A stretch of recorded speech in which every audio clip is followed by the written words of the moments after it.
हाँ, प्रश्न ये खड़ा हुआ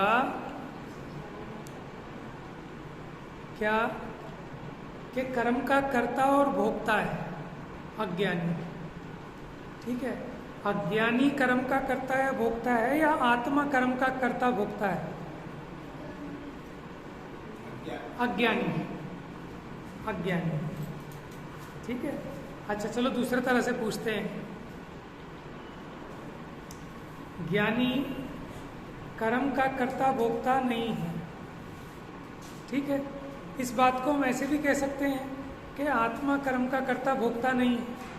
कह तो सकते हैं, लेकिन यहाँ जो प्रकरण चल रहा है, इस प्रकरण में आत्मा को अकर्ता अभोक्ता नहीं कहा।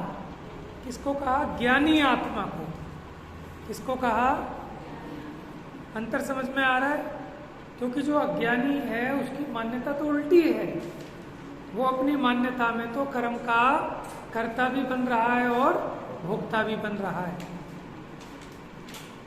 ठीक है, चलिए देखते हैं अब आगे। गाथा 319 हमने कल पढ़ ली थी, तात्पर्य वृत्ति टीका भी हो गई थी, लेकिन हमने कहा था तात्पर्य वृत्ति टीका को एक बार और देखेंगे थोड़ा सा। पहले गाथा पढ़ते हैं हिंदी की। करता नहीं नहीं वेदता ज्ञानी कर्म बहुभांति को बस जानता ये बंध त्यों ही कर्म फल शुभ अशुभ। क्या कह रहे हैं? करता नहीं भोगता नहीं। किसको? कर्म। कौन? ज्ञानी। ठीक है, बस जानता है। किसको जानता है? कर्म के बंध को भी जानता है और कर्म के उदय को, जिसको कहते हैं कर्म के फल को। और वो फल दो प्रकार का है, शुभ और अशुभ। ज्ञानी उसका ज्ञाता है और अज्ञानी उसका कर्ता भोक्ता है।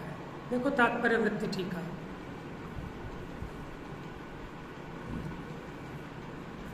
सम्यक ज्ञानी जीव मिल गया,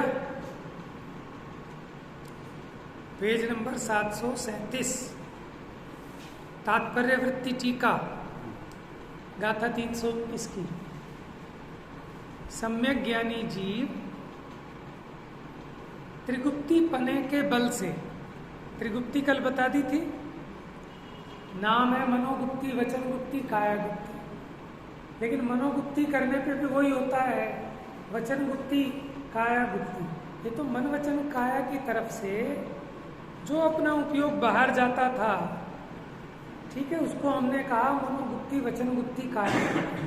वास्तव में आत्मा का स्वरूप है, आत्मा की दशा है, ये स्वाभाविक दशा है कि आत्मा का उपयोग मन के माध्यम से जो चंचल होता था, वचन की चेष्टा से जो चंचल होता था, काया की चेष्टा से जो चंचल होता था, अब वो नहीं होता, क्योंकि उपयोग अपने स्वरूप में गुप्त हुआ।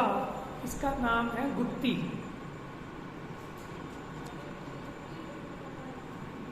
हाँ, त्रिगुप्त पने, त्रिगुप्ती गुप्त पने, यानी तीन गुप्तियों से गुप्त होने से, यानी अपने स्वरूप में लीन होने से।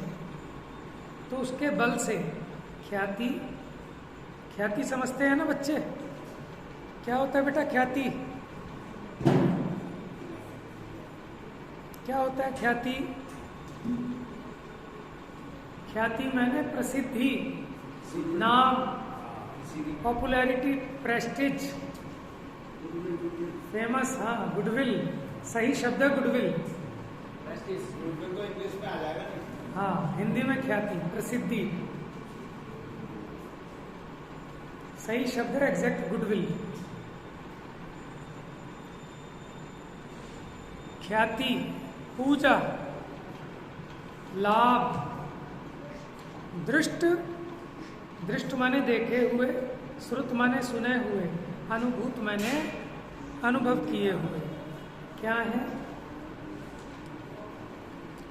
भोग, आकांक्षा, रूप, निदान, बंध आदि समस्त परद्रव्य के अवलंबन से रहित होने से अनंत ज्ञान, सुख, दर्शन, वीर्य स्वरूप के आलंबन से, देखो आलंबन किसका लिया? स्वरूप का आलंबन लिया। भरित अवस्था, भरित माने परिपूर्ण, पूरा।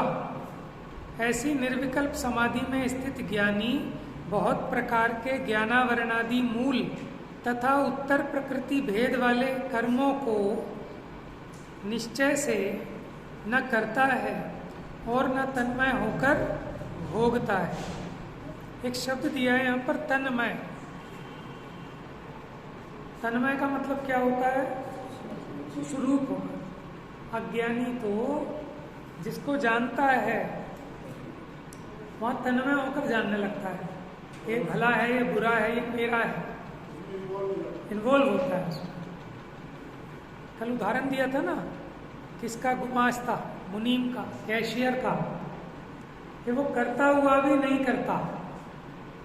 मुनीम कहता है कि तुमने मेरा बहुत नुकसान करा दिया, कहता है, लेकिन अभिप्राय में जानता है कि नुकसान मेरा नहीं, सेठ का है। समझ में आया? और मुनीम कहता है अरे वाह मजा आ गया, इस बार तो बड़ा लाभ हुआ, बहुत अच्छा बिजनेस हुआ। तो कहता है, लेकिन अभिप्राय में यही है कि मेरा तो कोई प्रॉफिट कोई लॉस नहीं, मुझे तो मेरी सैलरी से मतलब है, जो लाभ हुआ वो मालिक का हुआ, लेकिन फिर भी खुश होता है? हम मान लो सरकारी डिपार्टमेंट में, हम कहते हैं इस बार तो सरकार को बड़ा घाटा हुआ, सरकार को घाटा हुआ, लेकिन हमें लगता है इस बार तो बहुत घाटा हुआ, इस फाइनेंशियल ईयर में इतना टैक्स आना चाहिए था, इतना रेवेन्यू आना चाहिए था, वो नहीं आया। कहने में तो ऐसा कह रहा है, लेकिन मान क्या रहा है कि मेरा कोई नुकसान नहीं होगा, मालिक का होगा, मेरा क्या है। उसी प्रकार ज्ञानी है, जानता तो है लेकिन उसमें तन्मय नहीं होता। अगर उसमें तन्मय हो जाए, उसी का नाम है कर्तापना और भोक्तापना।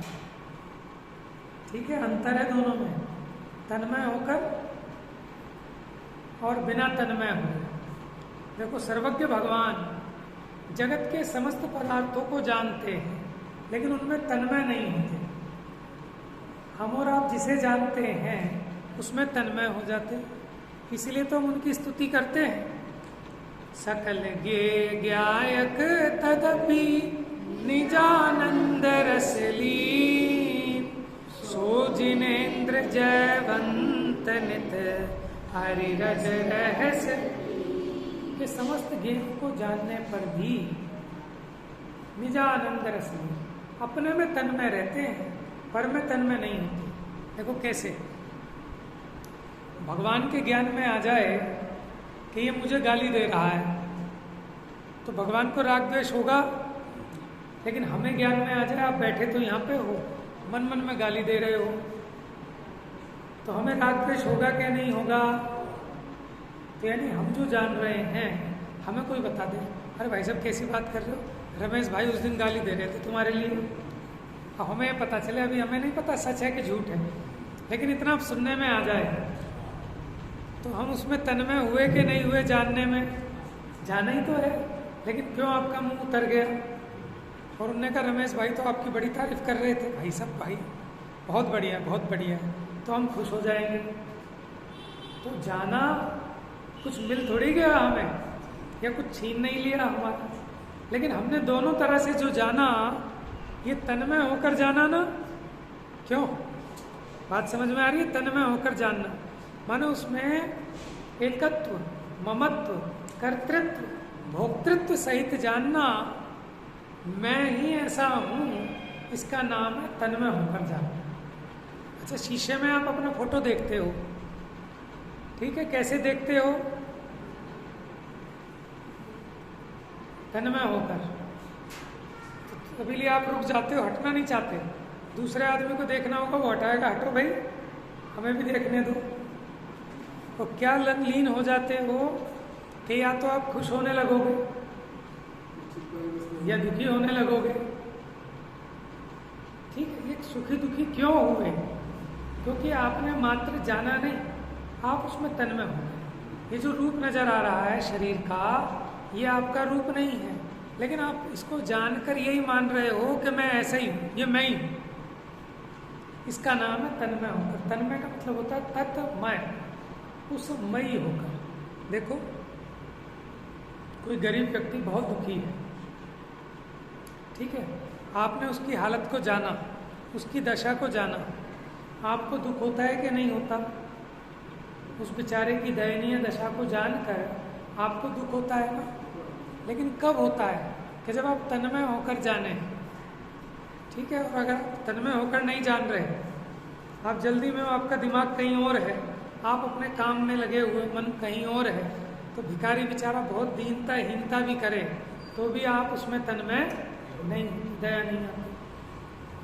अनंत भगवान को ये जानने में आए, जो कभी किसी भाव में मेरी माता थी, ठीक है, आज वो किसी निचली पर्याय में है, बहुत दयनीय दशा में है, तो अनंत भगवान को दया आएगी कि नहीं आएगी? बच्चों बताओ। नहीं आएगी। क्यों? भगवान मतलब निर्दयी होते हैं? बताओ, दयावान होते हैं कि निर्दयी होते हैं भगवान? मेरे को बताओ बेटा, आप बताओ। है निर्दयी मतलब जिनको दया नहीं है जरा सी भी, जिनको तरस नहीं आता।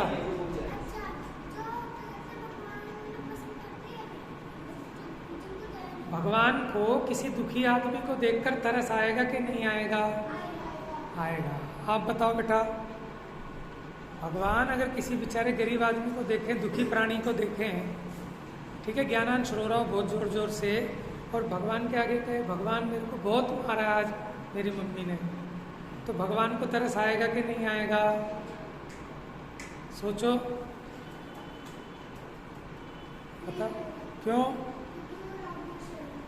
राग द्वेष रहित है। अच्छा चलो, मान लो थोड़ी देर के लिए आ भी गया तरस, तो क्या परेशानी है कि भगवान दुखी हो जाएंगे? क्या होगा? भगवान दुखी हो जाएंगे। हमें अगर किसी भिखारी पर, किसी दयनीय व्यक्ति पर अगर दया आती है, तरस आता है, तो उस दिन हमारा मन दुखी हो जाता है, हमें खाना खाना अच्छा नहीं लगता, माने उसी का चेहरा सामने आता रहता है कि बेचारा वाकई में बहुत दुखी है और कोई उसको पूछने वाला नहीं। तो दया ये दुखी करने का साधन है। कि जितने भाव हैं ये रागी द्वेषी जीवों को होते हैं। बात समझ में आ रही है? वीतराग है। तो भगवान निर्दयी हैं कि दयावान है? फिर देखो, जगत में जो निर्दयी का अर्थ है वैसे निर्दयी नहीं है। वहां तो दया का मतलब है कि क्रूर, उल्टा उसका। निर्दयी का मतलब हो गया क्रूर, लेकिन यह निर्दयी का मतलब क्रूर नहीं। निर्दयी का मतलब दया से रहित है और साथ साथ क्रूरता से भी रहित है। जब हम वीतरागी कहते हैं तो खाली वो राग से रहित हैं या द्वेष से भी रहित हैं? हाँ जी। जब हमने कहा हमारे भगवान वीतरागी हैं, तो वीतरागी हैं कि वीत द्वेषी भी हैं? वीतरागी हैं बस, माने राग से रहित हैं बस, द्वेष से भी रहित है, तो वो वीत द्वेषी भी हैं, वीत मोही भी हैं। बात समझ में आ रही है? नहीं आ रही? बहुत ज्यादा आ रही है? ज्यादा भी नहीं आनी चाहिए।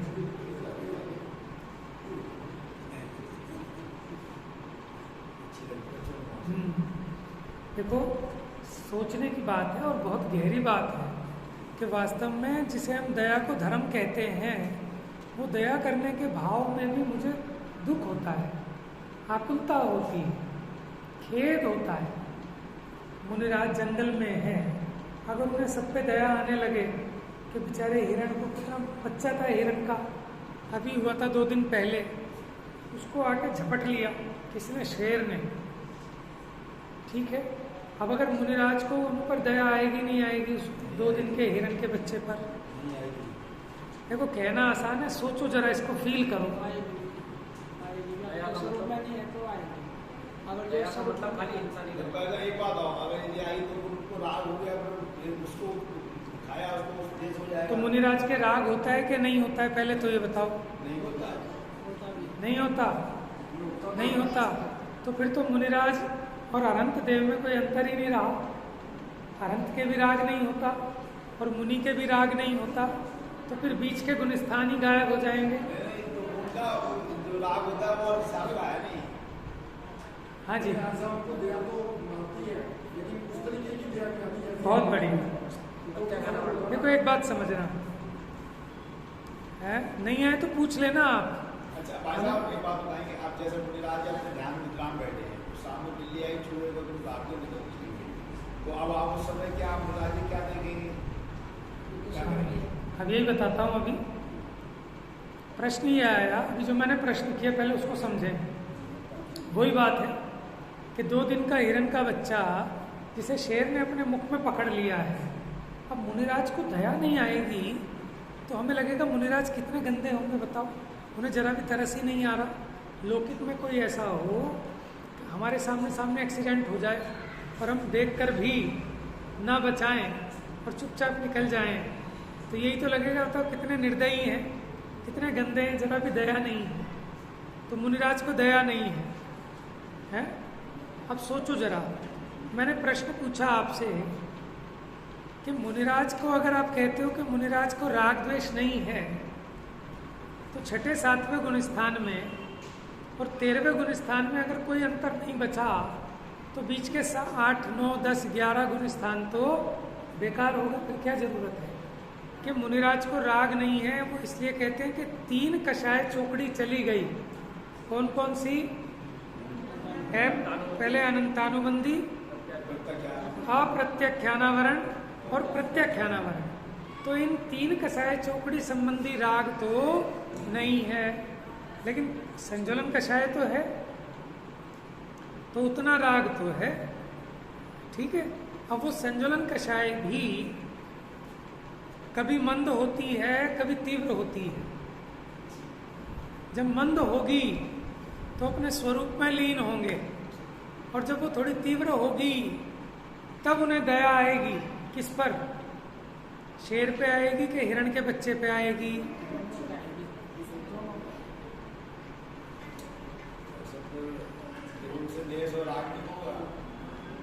देखो मैंने अभी एक बात बताई कि 3 कषाय चौकड़ी तो नहीं है, उतनी तो नहीं आएगी, लेकिन एक संज्वलन कषाय है, वो भी जब मंद होगी तब तो नहीं आएगी, उन्हें ना राग कुछ भी नहीं होगा।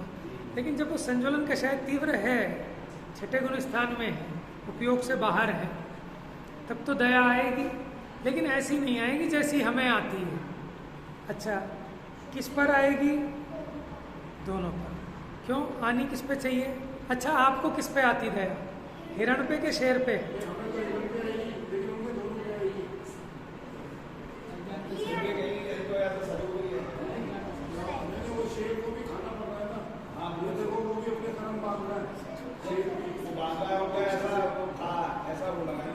तो देखो, उन्हें दया आएगी तो दोनों पे आएगी। ठीक है, किन पे? शेर पे भी। अच्छा बताओ, मुनिराज ने जो 2 मुनिराज उतर के आए थे, क्या नाम था उन दोनों का? संजय विजय? नहीं, अमित, अजितंजय और अमितंजय, कुछ ऐसा था शायद। जो भगवान महावीर का जीव था सिंह, जब वो हिरण को पकड़ के खा रहा था, तो उन दोनों मुनिराज ने आकर किसको उपदेश दिया? देना किसको चाहिए था? उन्हें दया हिरण पे ना आई, उस पे आई है। अब क्या कह सकते हैं? संसार का स्वरूप ही ऐसा है। आप ये बताओ ना, देखो जिसको खाया जा रहा है और जो खा रहा है, हमें एक पे राग होता है, एक पे द्वेष होता, लेकिन उन्हें सबको एक जैसा समान है उनके लिए, क्योंकि उनकी दया सच्ची दया है। उन्हें लग रहा है कि बेचारा कितना कसाय में परेशान है, अपनी कसाय से दुखी है और नरक गति का बंध बांध रहा है। सैनी पंचेंद्रिय पना मिला, लेकिन अपने वस्तु स्वरूप को ना समझकर कैसा दुखी है, कैसे ना करने योग्य कार्य कर रहा है? इसकी किसी भव में माता पिता बने होंगे भाई बहन बने होंगे, आज उन्हें ही मार के खा रहा है। ठीक है, तो उन्हें दया आई तो उन्होंने उसे क्या समझाया? क्या समझाया बताओ? शेर को क्या समझाया? हाँ बता बेटा।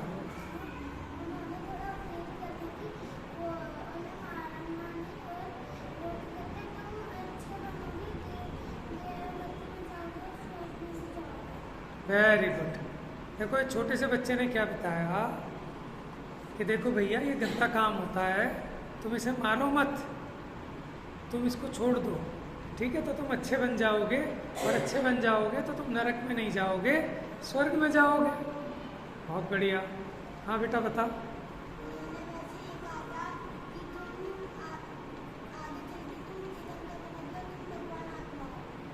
बहुत बढ़िया। तुम आगे चलकर तीर्थंकर बनोगे और तुम भगवान आत्मा हो। बहुत बढ़िया। हाँ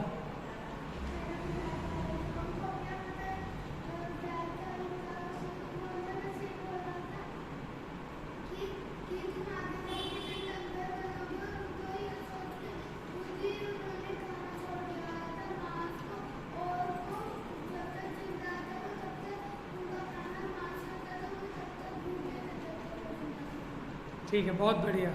कि वही उन्होंने कहा कि तुम आगे जाके तीर्थंकर बनोगे। इतना सुनकर अब उन्होंने अपने आप ही मांस खाना छोड़ दिया। अब उनके दांत तो ऐसे ही थे कि घास तो खाई नहीं जाती ऐसे नुकीले दांतों से, तो फिर तो समाधि मरण नहीं होता है उनका। तो फिर कुछ नहीं खाया, फिर समाधि पूर्वक देह का त्याग किया। कुछ और नया? अच्छा, आपको कैसे पता चला ये कहा था? आप वहीं थे उस टाइम? हाँ, स्टोरी सुनी, शाबाश। हाँ, आपने सुना था वहाँ पे? देखो उत्तर बहुत बढ़िया दिया है कि अनंत भगवान ने हमको समो शरण में बताया है, लेकिन आप तो गए नहीं, आपको कैसे पता चला? वहाँ मुनिराज ने सुना, फिर मुनिराज ने उसे शास्त्रों में लिखा, और वो शास्त्रों के माध्यम से हमारे पास कहाँ की बात आ रही है कि जो भगवान महावीर ने समो शरण में कही थी। तो देखो ये शास्त्र कितने कीमती हैं कि भगवान महावीर ने जो बात कही थी वो बात है ये। हाँ बेटा बोलो। हाँ, किताब से पढ़ा, शास्त्र से पढ़ा। तो आप ये देखो, अब मेरा एक प्रश्न है आप लोगों से। हाँ पूछो।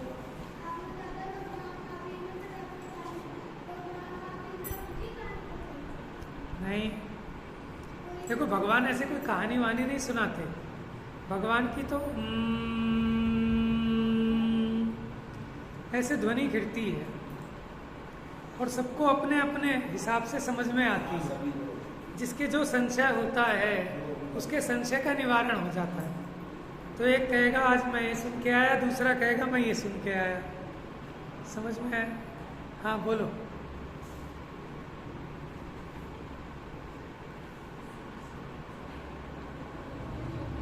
अब मेरा प्रश्न है, क्या है प्रश्न? पता चल गया क्या? हाँ ठीक है, मेरी बात पकड़ ली। एक बात बताओ, मुनिराज ने जो उपदेश किया वो किस भाषा में किया होगा? मनुष्यों की भाषा में कि शेर की भाषा में? प्राकृत भाषा में उपदेश किया होगा, तो शेर के समझ में आ गया होगा वो। हाँ बताओ आप।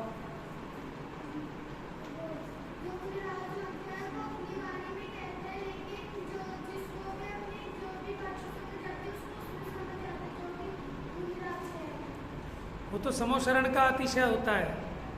मुनिराज की बात कैसे समझ में आई कि बोलने से समझ में नहीं आती त्रियंचो, लेकिन उनका जो फेस एक्सप्रेशन है, बॉडी लैंग्वेज है, माने वो दया रूप चेहरा और क्रूरता रूप चेहरा, वो सबके समझ में आता है, चाहे त्रियंच हो उसको भी। ये सारे सब सैनी पंचेंद्रिय है, शब्द समझ में नहीं आते, लेकिन सामने वाले का चेहरे का जो परिणाम है, जो सौम्यता है, जो शांतता है, वो उन त्रियंचों को भी प्रभावित करती है। आपने सुना होगा कि राजा श्रेणिक ने यशोधर मुनिराज के ऊपर शिकारी कुत्ते छोड़े, लेकिन वो जो मुनिराज की मुद्रा को देखकर, उनकी शांत मुद्रा को देखकर वहीं बैठ गए चुपचाप, मानो कीलित कर दिया हो किसी ने। तो राजा श्रेणिक ने कहा अपना जादू मंत्र दिखा रहे हैं, जबकि उन्होंने कोई जादू मंत्र नहीं किया था। तो वो शिकारी कुत्ते इतने क्रूर, वो शांत कैसे हो गए हैं? कि जो उनकी वीतराग मुद्रा है, शांत मुद्रा है, वो अपना प्रभाव छोड़े बिना नहीं रहती, और जिसकी काल लब्धि अच्छी हो वो उनसे प्रभावित हुए बिना नहीं रहता। हाँ बेटा, आप हाथ खड़ा कर रहे थे।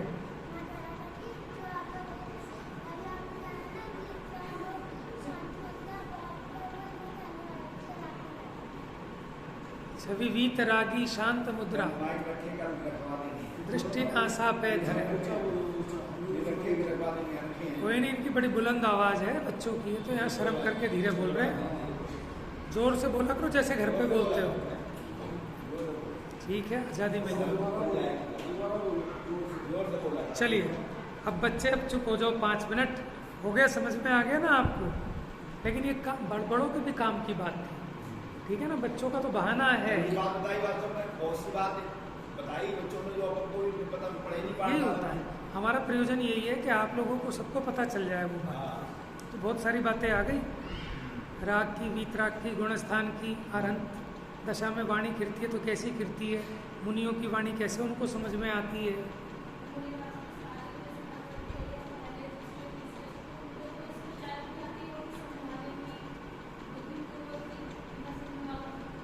बराबर, देखो बहुत अच्छी बात है कि कोई मुनि ऐसे भी हो सकते हैं, बाहर में मुनि पना है और भीतर में गुणस्थान गिर गया, पहला हो गया, तो फिर उन्हें ऐसा कहीं सीन देखा है जो मुद्राजी बैठे और सांप ऐसे आके बैठ गए। हाँ, उनकी शांत मुद्रा बनी। वो तो कुत्ते की आप बताइए, सांप का भी है नहीं? हाँ हाँ, वो भी देखो, ठीक है। तो अब वो क्या है कि ऐसा भी हो सकता है कि बाहर में तो मुनि पना हो, भीतर में गुणस्थान गिर जाए, तो हो सकता है वो शेर से उसको बचाने भी दौड़ पड़े। अगर वो ऐसा करेंगे तो फिर वो मुनिपना खंडित है एक तरह से।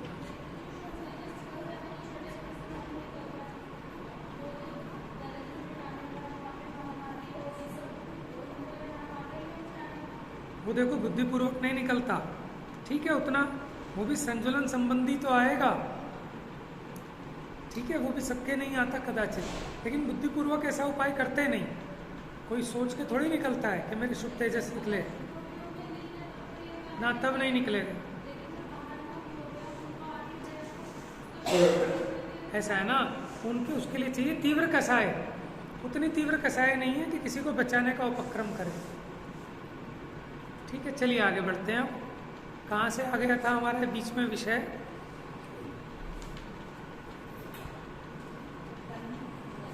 तन्मय होकर भोगता है। तो जो जानते हुए जिस पदार्थ को जानता है उस पदार्थ में तन्मय होता है तो इसको राग द्वेष होता है। और वीतरागी मुनिराज अनंत परमात्मा जानते तो हैं लेकिन उनसे भिन्न अनुभवते हैं अपने आप को। जैसे आप फिल्म देखने जाते हो तो 3 घंटे में जब आप फिल्म देखते हो तो आप उसमें तन्मय होकर देखते हो कि अतन्मय होकर? क्योंकि अगर आप तन्मय होकर नहीं देखोगे तो आपको मजा नहीं आएगा। मजा मतलब राग, मजा मतलब अभी हमने राग में क्या मान रखा है? मजा। और वो इसीलिए लिखा 6 डाला में, रागादि प्रगट ये दुख दे नहीं को सेवत गिनत चैन। ये जो मजा है ये मजा नहीं है, ये सजा है, लेकिन इसको लग रहा है मजा। इसका नाम है मिथ्यात्व। समझ में? देखो, राग होना वो मिथ्यात्व नहीं है, लेकिन राग जो हुआ उसे भला मानना ये मिथ्यात्व है। बात समझ में आ रही? श्रद्धा की अपेक्षा। तो इसलिए भैया जानो, लेकिन जानने में अगर अपनी खबर होगी तो तन्मय नहीं होगा। अभी हमें लगता है कि फिल्म में से आनंद आएगा, तो ये फिल्म में तन्मय हो जाता है और 2.5-3 घंटे अपने आप को ऐसा महसूस करता है मैं तो हूँ फिल्म का हीरो। और जब हीरो विलन को मारता है तो इसको कैसा लगता है कि मैं मार रहा हूँ। ये जो बच्चे हैं ना, इनकी मुट्ठियाँ टाइट हो जाती है एकदम देखते हुए और उछलने लगते हैं सीट से ऊपर, और हीरो पिटने लगे तो फिर ये गमगीन हो जाते हैं। क्यों हो गए दुखी? हीरो पिट रहा है कि तुम पिट रहे हो? जो तन्मय हुआ है वो पिट रहा है मान्यता की अपेक्षा, और जो तन्मय नहीं हुआ, हरिमित्र महल मसान कंचन कांच निंदन तुतिकरण अर्घावतारण असी प्रहारण में सदा।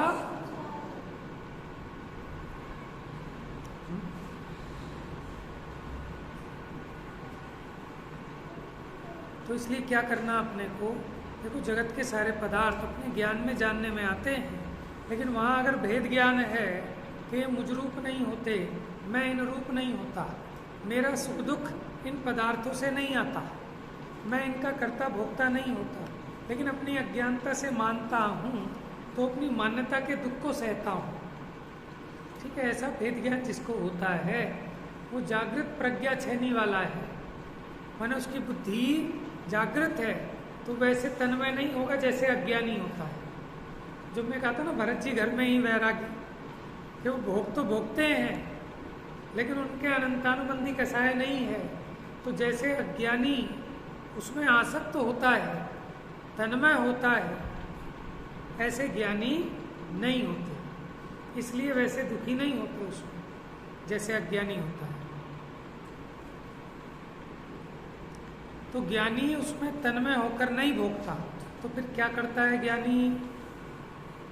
परमात्म भावना से उत्पन्न सुख में तृप्त होकर, देखो भावना का मतलब यहाँ कोरी भावना नहीं, संत साधु बन के विचरूं वह घड़ी कब आए, यही तो है भावना।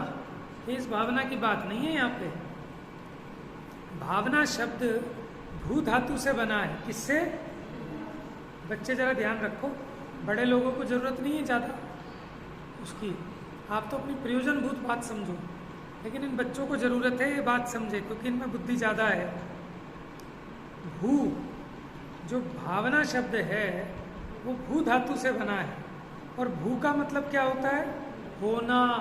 भू माने होना, भू से बनता है भवन, भू माने होना, होना माने परिणमना।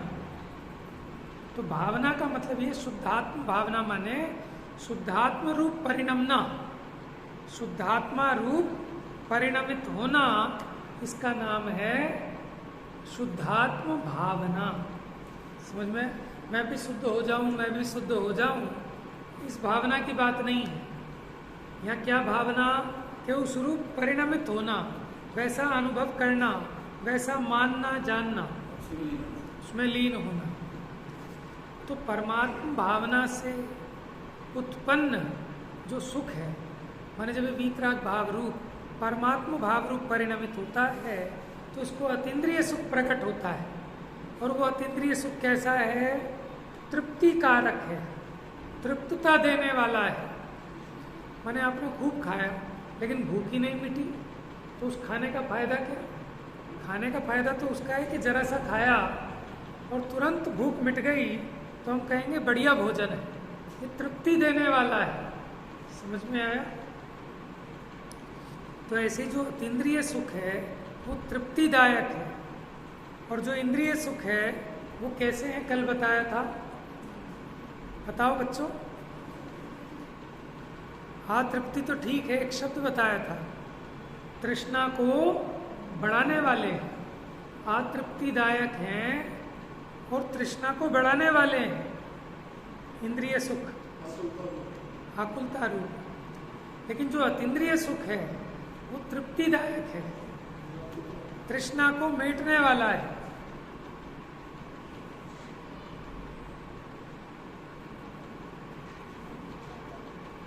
हाँ, तो ज्ञानी तो जानता ही है। क्या जानता है? सुख दुख स्वरूप कर्म फल को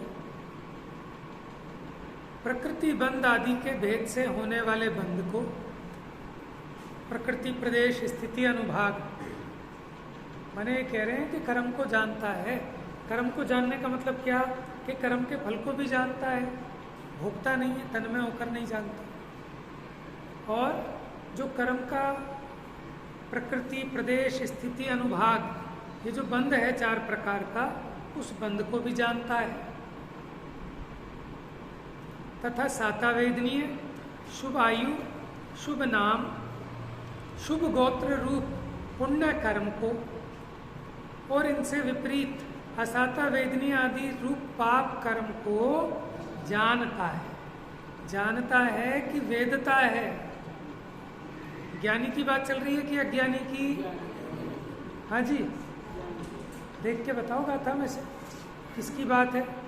देखो आपको खुद पढ़ना आना चाहिए ना, आपको खुद आ जाएगा। और खुद पढ़ने में जिसको मजा आने लगा उससे बढ़िया कुछ नहीं है, किसी की पराधीनता नहीं है। ज्ञानी की बात है तो वो वेदक है कि ज्ञाता है? किसका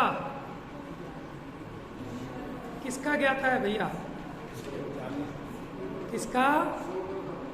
स्वपर का तो है, लेकिन अभी गाथा के हिसाब से बताओ ना। हाँ, अभी हमने अंत में पढ़ी ना कि कर्म का माने कर्म के फल का। कैसा है कर्म का फल?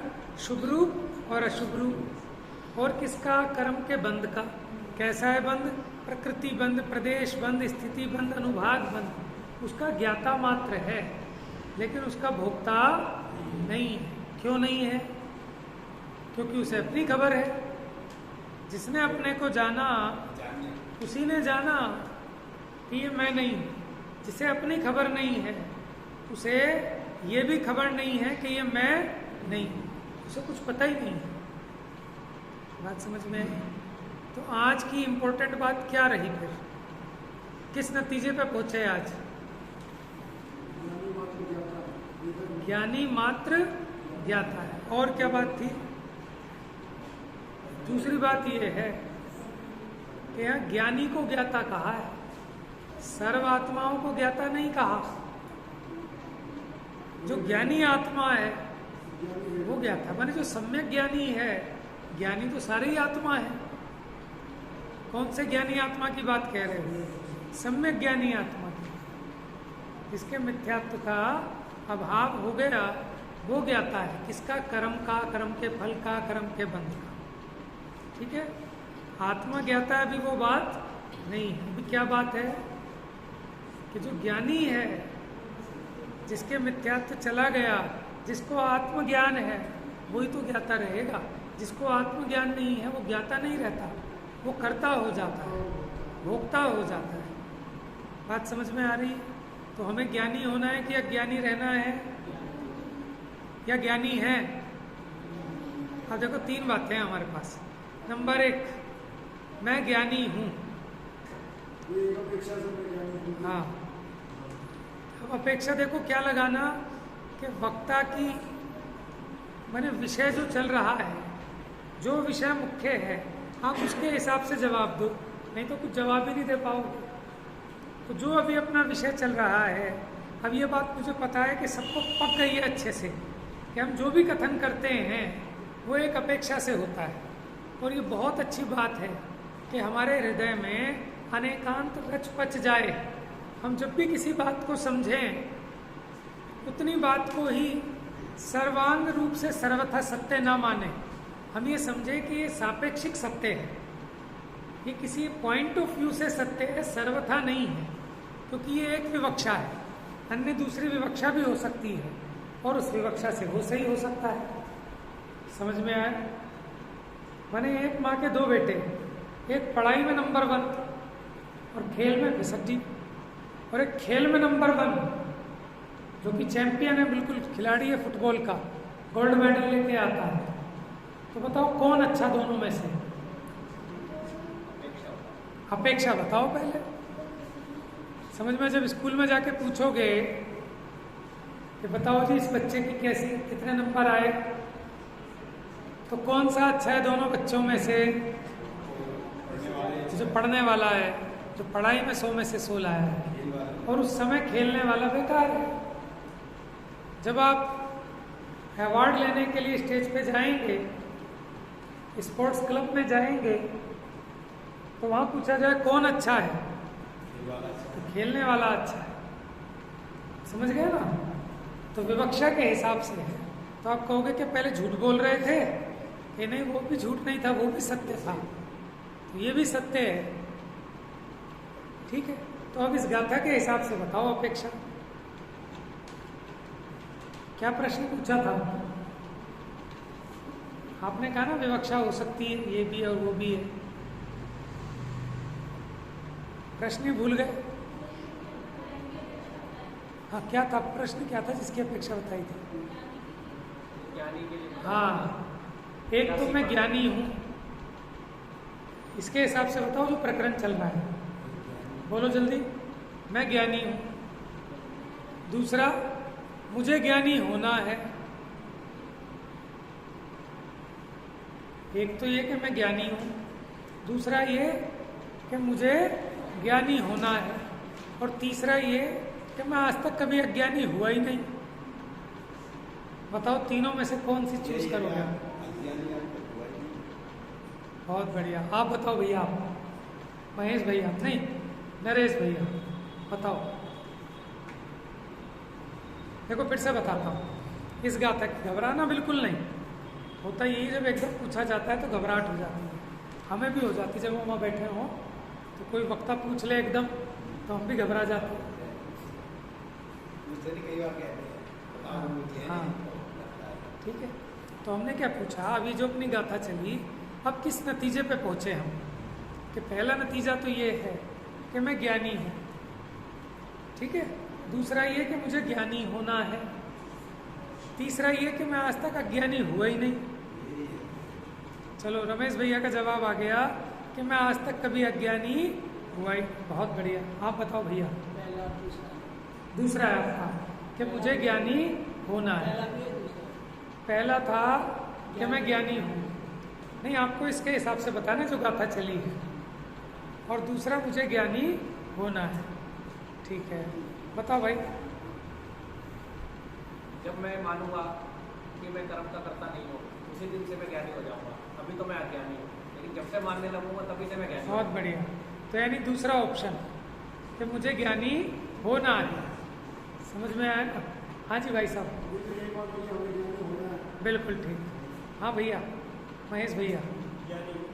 ज्ञानी हूँ। बहुत बढ़िया। मनीष भैया। मैं बताऊंगा ना अभी।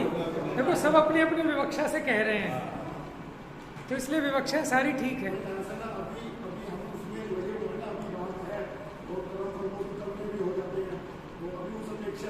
बहुत बढ़िया। मैं भी इसका स्पष्टीकरण करूंगा। हाँ बताओ बेटा, क्या है सब? ऑप्शन 3 है। ऑप्शन अच्छा तीनों सही हैं। हाँ बात तो ठीक है, लेकिन अभी जो अपना प्रकरण चल रहा है इस हिसाब से होना है। हाँ बेटा। हाँ जी, हाँ जी, हाँ जी। देखो अब मैं बता। हाँ बेटा बोल। कौन सा? कौन सा फर्स्ट वाला? ये तो नकल मार के आया भाई। कि इस प्रश्न का जवाब पेज नंबर 31 पर देखें। क्या है फर्स्ट वाला? अब देखो मैं खुलासा कर देता हूँ थोड़ा सा, समय तो ज़्यादा हो गया। देखो पहला, हाँ बेटा बोल रहे हो कुछ? जो पहला ऑप्शन था कि मैं ज्ञानी हूँ, इसका मतलब है क्या मैं सम्यक ज्ञानी हो सकते हैं? अगर आप सम्यक ज्ञानी हैं और अगर आपने ऐसा मान लिया, कैसा मान लिया कि जो कर्म फल आता है, शुभ और अशुभ रूप आता है, मैं उसमें एकत्व ममत्व नहीं करता, मैं उसे अपना स्वरूप नहीं मानता, तो आप ज्ञानी हो। समझ में आया? तो आप सम्यक ज्ञानी हो, जो हमने पहला ऑप्शन कहा था। तो आपका वो जवाब ठीक है। और लेकिन अगर आप उसमें भेद ज्ञान नहीं कर पाते, आप तन्मय हो जाते हैं, ठीक है, आप अपने आप को बाहर में जो कुछ भी होता है उसमें ऐसा मानने लगते हैं कि मेरा नुकसान हो गया, मेरा मुनाफा हो गया, श्रद्धा अपेक्षा। तो इसका मतलब आप अभी अज्ञानी हैं, आपको ज्ञानी होना है। और तीसरा ऑप्शन था कि मैं आज तक अज्ञानी हुआ ही नहीं, तो ये तीसरा ऑप्शन गलत है, ये पॉसिबल नहीं है इस विषय में। क्योंकि यहाँ तो भैया उसकी बात है कि जो अनादि से अज्ञानी है, तो यहाँ वो बात नहीं चलेगी कि मैं अनादि से अज्ञानी हुआ ही नहीं। वो बात जो आप कह रहे हो वो विवक्षा दूसरी है। वो विवक्षा ये है कि मैं आज तक पुद्गल हुआ ही नहीं। अज्ञानी तो पुद्गल होता है, जीव तो ज्ञान वाला ही होता है, इसलिए मैं आज तक कभी अज्ञानी हुआ ही। वो बात ठीक है, लेकिन अभी यहाँ जो प्रकरण चला है, इस प्रकरण से हमें ये समझना है कि जीव अनादि से अज्ञानी है। कर्म में और कर्म फल में इसको यही अनुभूति है, तन्मयपना है कि मैं कर्म और कर्म फल का कर्ता भी हूँ और भोक्ता भी हूँ, इसीलिए दुखी है। तो ज्ञानी होना है माने मुझे अपने स्वरूप की पहचान करनी है, और ये कर्म और कर्म फल का कर्ता भोक्ता बने की मान्यता उत्पन्न ही नहीं होगी, तब मैं ज्ञानी हो जाऊंगा। तो इट मीन्स माने ज़्यादा वाजिब उत्तर तो ये है नंबर 2 कि मुझे ज्ञानी होना है। और जो ज्ञानी हो गए उनके लिए नंबर 1 कि मैं ज्ञानी हूँ, और जो नंबर 3 है वो किसी पे लागू नहीं पड़ेगा इस प्रकरण में। बात समझ में आ गई? क्योंकि यह प्रकरण है सम्यक ज्ञान होने का। ठीक है, तो नतीजा ये निकला जो ज्ञानी है वो अपने ज्ञान स्वरूप में एकाग्रता बढ़ाएं, अपने उस माने सम्यक ज्ञान को केवल ज्ञान रूप करें, और जो अज्ञानी है वो अभी सम्यक ज्ञान को प्रकट करें। और जो अनादि से आज तक अज्ञानी हुए ही नहीं, उनके लिए तो उपदेश ही नहीं है, क्योंकि तुम तो अनादि से ही ज्ञानी हो, तो फिर क्या उसे समझाएं? समझाया उसे जाता है कि जो अज्ञानी हो उसको ज्ञानी बनाने की। तो इस प्रकरण में सम्यक ज्ञानी की बात है। बात समझ में आ रही है? तो यानी अकर्ता किसको कह रहे हैं? सम्यक ज्ञानी, ज्ञानी आप। शेष चर्चा करते। मिथ्याता मैं नाश वे को ज्ञान,